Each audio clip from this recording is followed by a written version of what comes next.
Hello scrapbooking friends, and thank you for joining me for another process video. So today I'm documenting Toby donkey here, who resides at the Isle of Wight donkey sanctuary, and it's 3 4x6 photos of him.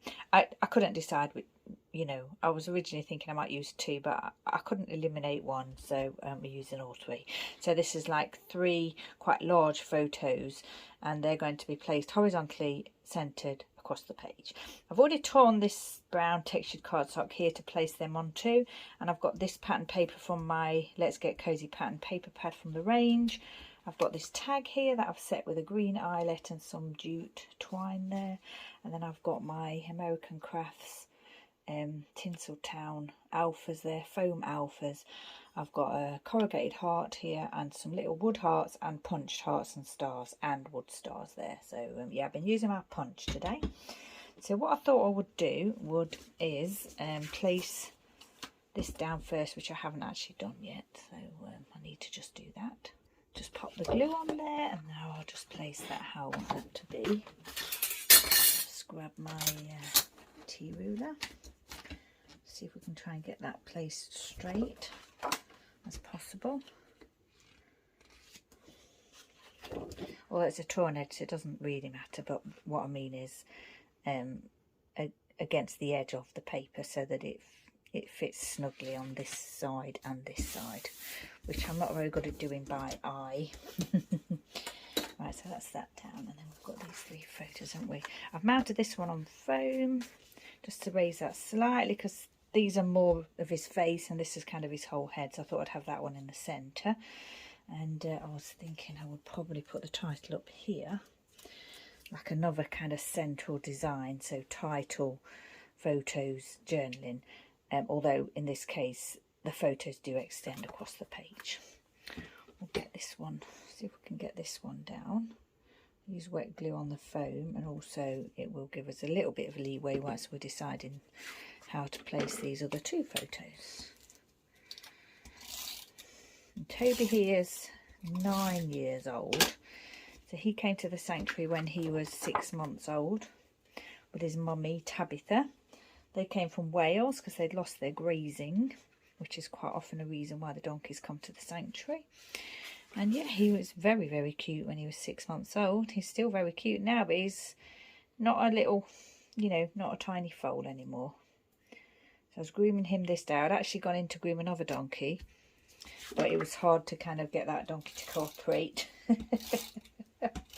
So I noticed that Toby needed a groom. So I started on him, and he was a really good boy for me. And in the end he did get a little bit fed up, because he had got a few little tugs going on, little knots in his fur. So yeah, I did him as much as I could, and then I handed him over to the farm staff for anything else that needed doing. But yeah, he was a good boy. He did cooperate with me, bless him. I don't know what he'd been doing though, rolling around or something to get so shaggy. Right, I think that's okay. I like that. I like the fact that this is raised slightly and overlapping these 2 photos as well. That's looking nice. Now then, shall we get this title down? I think we will. Simple layout again. Just the photos. So a few wooden embellishments and a bit of punching. Not much else going on, I don't think. I don't think there'll be any splattering or anything on this layout.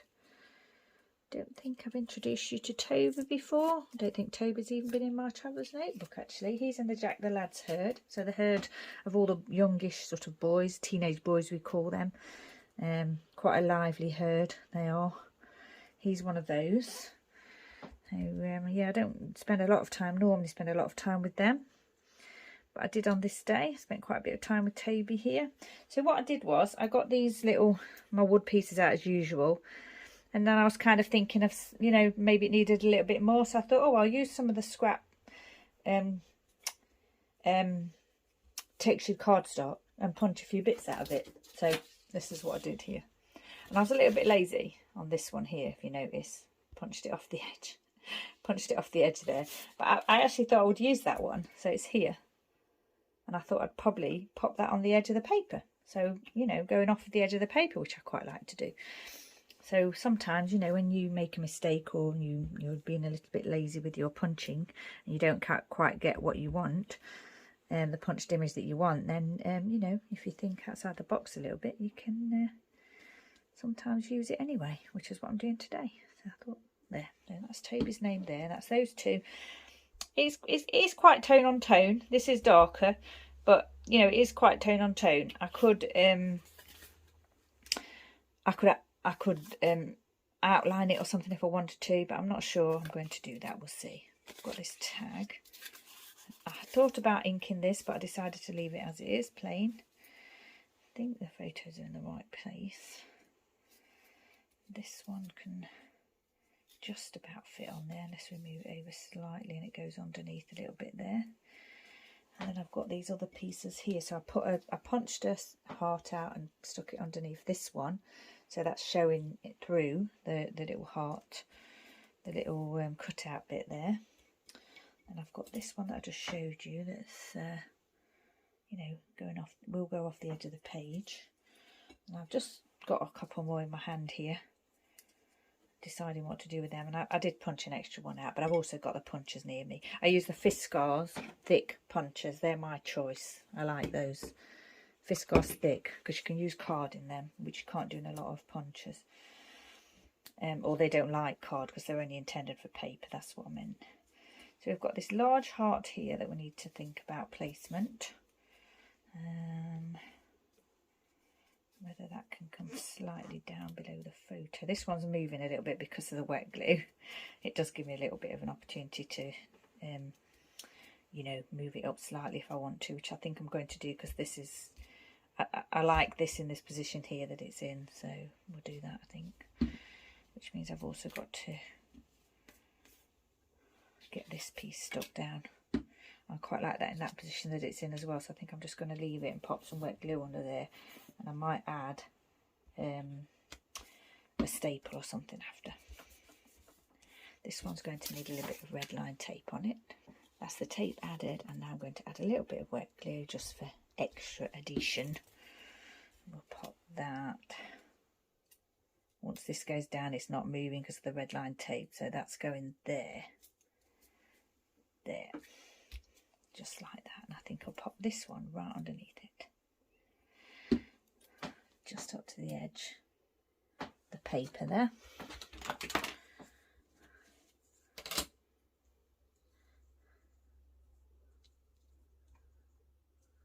Make sure it's right to the edge, which it is. Hopefully I won't nudge that. There. We'll do the writing on here, which is what I've just told you about grooming Toby, and then him, he was quite shaggy, bless him, that day. He did need quite a good groom. Then we have to think about these, don't we? This one I'm just going to pop there. Again, very tone on tone, not necessarily noticeable that that punched out heart is in there, but it is. It's part of the design that I've come up with, so you may not notice it, but it is, you know, fits in with all the other bits that I've been doing. Oh dear, I got a bit of glue on there, didn't I? Good job it's a wood piece, it'll just wipe off. It's not shiny or porous. Well, porous, but not straight away. I've got a chance to remove the glue before it dries. Okay, so thinking I quite like that. I'll glue this down here. Just a little bit.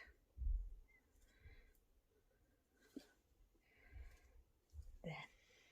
Okay, so did I glue those down? Yeah, I did. And there we go. I've got to do the journaling here, which I'm going to do in this Jelly Roll 10 pen, which I thought was empty, but actually I've still got ink in it, and I do prefer this one. I find the others too fine. I have got two that I will need to use up, but yeah, I do like this one. It's my favourite, so I will probably get that again in future when I've used up the other white ones. At the moment, I'm using it until it finishes and then I'll use the others until they finish. Right, I'm just going to check with this ink here. I'm going to ink the date, stamp the date here in silver ink, because it's actually the only light coloured ink pad that I've got to go onto the darker coloured tag there. So that's that one done. And then the writing, like I say, in white, and I think this layout will probably be done. So I'm looking here now, and like I did before on a previous layout, I'm thinking it needs something here, but I'm going to let that go. It's yeah, it is a centrally designed layout with the title, the journaling and the photo, but of course it could also be, in theory, a horizontal designed layout, because there's quite a lot of things going on the horizontal side of things. Right, okay, so journaling, then I'll take the photos, and then I think we're finished with young Toby here. And yeah, it's lots of brown. Quite often my donkey layouts are brown. I'm just looking at my tiny attacher and I'm thinking I forgot to use it. So do I want to use it? Actually, I'm not going to use that. I'm not going to do that today. I'm going to leave that off. So yeah, all finished. American Crafts stickers there, Tinsel Town, lots of wood elements, hearts and stars, corrugated cardboard heart tag, eyelet set into the tag there with some twine, and just some torn paper here from my 12 by 12 textured cardstock stash. So once again, thank you for joining me. Stay safe, take care, and I shall see you next time.